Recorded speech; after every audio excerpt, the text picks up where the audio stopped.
Hello dear students, अब हम class 3 Hindi पाठ 8 लिंकन की दाढ़ी पढ़ेंगे।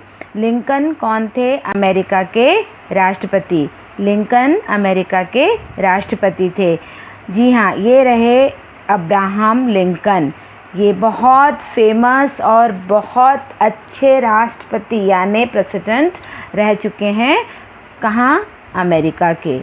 अब इस चैप्टर में हम उनके बारे में, एक छोटी सी बच्ची जिसका नाम है ग्रेस बीडल, उसने उनको एक लेटर लिखकर क्या बोला था, उसकी क्या इच्छा थी, उसके बारे में बताया गया है।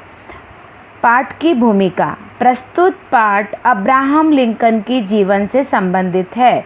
लिंकन की लोकप्रियता का कारण यह भी था कि वे आम जनता से जुड़े नेता थे। आम जनता मतलब सभी लोगों से, लोगों के बीच में रहना, लोगों की प्रॉब्लम को समझना, ये अब्राहम लिंकन को बड़ा अच्छा लगता था। यह पाठ हमें यह संदेश दे रहा है कि चाहे हम कितने ही बड़े क्यों न बन जाएं, हमें मानवीय मूल्यों को नहीं छोड़ना चाहिए। मतलब हम चाहे कितनी भी अच्छे से अच्छी ऊंची पोस्ट पे हों, लेकिन हमें जो हमसे छोटे हैं, जो हमसे कमतर हैं, उनके लिए बुरा या उनके लिए गलत ना सोचकर कुछ न कुछ अच्छा करने का की मन में रखना चाहिए तथा सुझाव देने वाले की सदैव कद्र करनी चाहिए, क्योंकि यही गुण हमें महान बनाते हैं। देखो, एक राष्ट्रपति को पूरे देश के लोगों की सुनना पड़ती है, और अगर उन देश के लोगों ने में से किसी ने कुछ अच्छा कहा है, देश के हित में कहा है, तो उन्हें उनकी बात भी माननी पड़ती है। निहित जीवन मूल्य। कुछ नया करने की पहल, हिम्मत, दूसरों की सलाह मानना। ये अगर आप तीनों चीज़ें अपने में रखते हैं तो आप बहुत अच्छे और ऊंचे पद पर पहुंच सकते हैं। बात उन दिनों की है जब अब्राहम लिंकन अमेरिका के राष्ट्रपति नहीं बने थे। वे शांत स्वभाव के व्यक्ति थे। उनका शरीर दुबला पतला था। मैंने आपको जो पहले एक पिक्चर बताई उसमें आपने देखा होगा, अब्राहम लिंकन वास्तव में बहुत ही दुबले पतले से थे। वे शांत स्वभाव के व्यक्ति थे। उनका शरीर दुबला पतला था। एक लोकप्रिय नेता के रूप में लोग उन्हें बहुत चाहते थे। वो कहीं भी जाते थे तो लोगों को बड़ा अच्छा लगता था उनको देखना और उनसे बातें करना। यहाँ तक कि लोगों ने उनकी तस्वीरें भी अपने घरों में टांग रखी थी। उन्हीं दिनों न्यूयॉर्क के वेस्टफील्ड नामक शहर में ग्रेस बीडल नाम की एक छोटी सी बालिका रहती थी। एक दिन उसके पिता मेले से लिंकन की तस्वीर लेकर आए और उसे घर में दीवार पर टांग दिया। लिंकन का नाम ग्रेस ने भी सुन रखा था और उनके प्रति उसके मन में सम्मान भी था, किंतु तस्वीर में लिंकन उतने प्रभावशाली नहीं दिख रहे थे।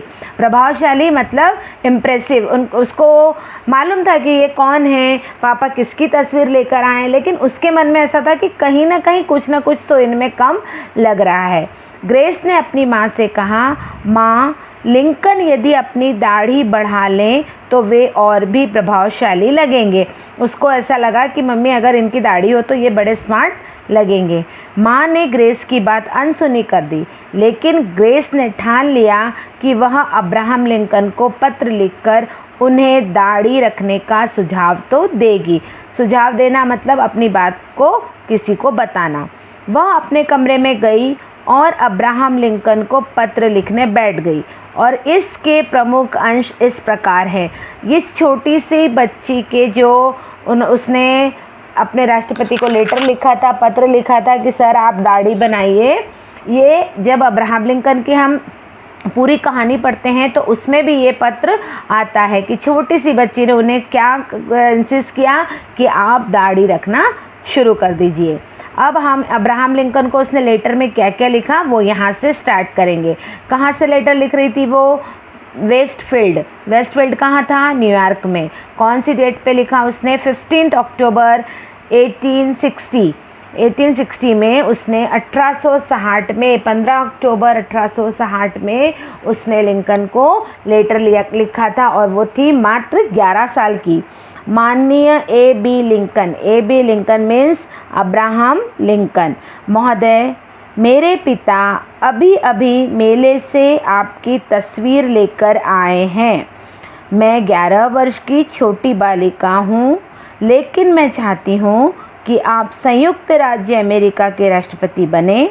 मुझे आशा है आप जैसे महान व्यक्ति को पत्र लिखने का साहस करने वाली मुझ जैसी बालिका का आप बुरा नहीं मानेंगे। क्या आपकी मेरी जितनी छोटी बेटियां हैं? यदि हैं तो उन्हें मेरा प्यार देंगे और उनसे कहेंगे कि वे मुझे इस पत्र का जवाब दें। यदि आप स्वयं न दे पाएँ तो देखो वो इतनी सी छोटी बच्ची कितनी समझदार थी, वो जानती थी कि वो राष्ट्रपति हैं और वो इतनी लेटर नहीं लिख सकते, हर किसी को जवाब नहीं दे सकते। तो उसने सोचा, उसने कहा कि सर आपकी अगर 2 बेटियां हैं, छोटी बेटियां हैं, तो आप मेरे पत्र का जवाब उनसे ही मुझे वापस भिजवाना। मेरा सुझाव है कि आप अपने चेहरे पर दाढ़ी बढ़ा लें, इससे आपका चेहरा भरा भरा लगेगा और आप अधिक आकर्षक लगने लगेंगे। मुझे लगता है तब अधिक से अधिक लोग आपको वोट देंगे और आप अमेरिका के राष्ट्रपति बन जाएंगे। बस इतना ही। आपकी ग्रेस बीडल। उसने इतनी सी बात कह दी कि जब आप राष्ट्रपति बनेंगे तो बड़े स्मार्ट लगेंगे, पर आप बिज़ी होंगे, आप मुझे लेटर का जवाब नहीं दे पाएंगे। आप अपनी बेटियों से कहना मुझे मेरे लेटर का जवाब दे दे। इस घटना के कुछ दिनों बाद लिंकन एक बार वॉशिंगटन जाते समय वेस्टफील्ड रुके थे। लिंकन के दिमाग में भी ये बात चल रही थी, उन्होंने दाढ़ी तो बना ली थी, लेकिन उनको लगता था कि एक बार इस बच्ची की बात मानने पर मुझे अच्छा लगा है तो मुझे उससे मिलना भी चाहिए। वहाँ हजारों की संख्या में लोगों ने उनका स्वागत किया। लिंकन ने वहाँ मंच से भाषण दिया। भाषण देने के बाद उन्होंने भीड़ को आवाज़ देते हुए कहा, यदि ग्रेस बीडल वहाँ मौजूद हो तो मैं उससे मिलना चाहूँगा।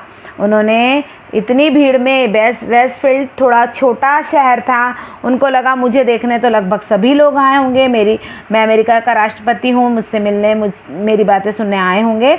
तो उन्होंने जस्ट माइक से कह दिया कि अगर ग्रेस बीडल मुझे सुन रही है तो वो मेरे पास आएँ। भीड़ को चिरते हुए ग्रेस के पिता उसे साथ में लिए लिंकन के पास पहुँचे। उसके पापा ने जैसे ही सुना कि अरे ये तो मेरी बेटी का नाम लिया है राष्ट्रपति ने, तो वो उसको उनके पास लेकर गए। लिंकन ने ग्रेस से ढेर सारी बातें की। अंत में उन्होंने कहा, ग्रेस मेरी दाढ़ी की ओर देखो, तुम्हारे कहने पर मैंने इसे बढ़ा लिया है। ग्रेस बीडल की प्रसन्नता का ठिकाना नहीं रहा। कोई इतनी बड़ी पोस्ट का व्यक्ति, प्रेसिडेंट पोस्ट का व्यक्ति अगर एक 11 इयर्स की बच्ची की बात मान रहा है तो उसे बहुत खुशी होना स्वाभाविक है। वो बहुत खुश हुई। और आप लोग देखिए, ये रहे अमेरिका के राष्ट्रपति जब उन्होंने दाढ़ी बढ़ाई थी ग्रेस बीडल की बात मानकर। और ऐसा कहते हैं कि उन्होंने अपने मरते दम तक फिर हमेशा अपने चेहरे पर दाढ़ी रखी थी।